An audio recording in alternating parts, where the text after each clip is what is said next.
Welcome! So in this video, I'm going to show you a tutorial or guide on how to add a zip code to vanilla gift card.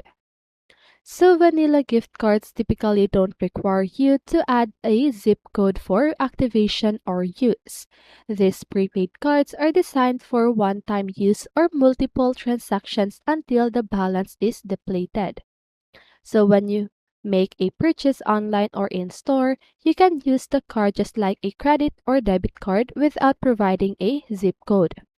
However, there might be some instances where online merchants or services require a zip code for verification purposes, especially for online transactions. In such cases, you can use the following approach. So the first one, register the card online.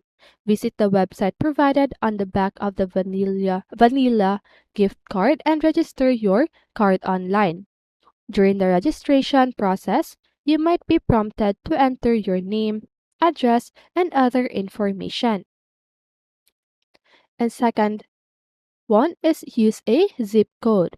In the address information, you can use any valid zip code you prefer. If you don't want to provide your real zip code, you can use the zip code associated with the billing address of the card when it was initially purchased. If you are uncertain about the zip code, you can check the receipt or packaging of the gift card for any information provided during the purchase.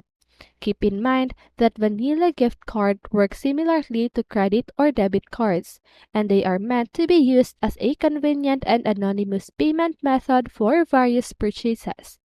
However, be aware that some merchants or services may have their own specific policies and requirements for accepting prepaid gift cards.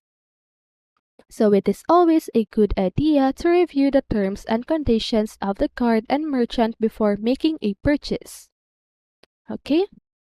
So that's it. I hope this video helped you, and if it did, make sure to like, subscribe, and hit the bell notification so you won't miss a video. See you in the next one, and have a great day!